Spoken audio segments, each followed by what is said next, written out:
ប្រុសស្រីរងវងស្រអែមមានត្រង់រេរងដល់ណាឬនាងចាំជួបសងសាដែលបានសន្យាថាមករំលែង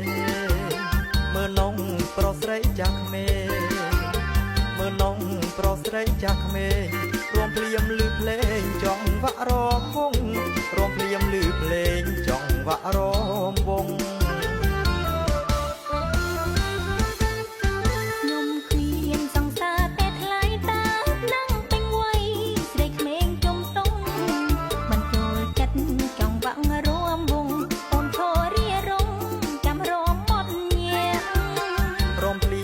បែកញើសស្រៈ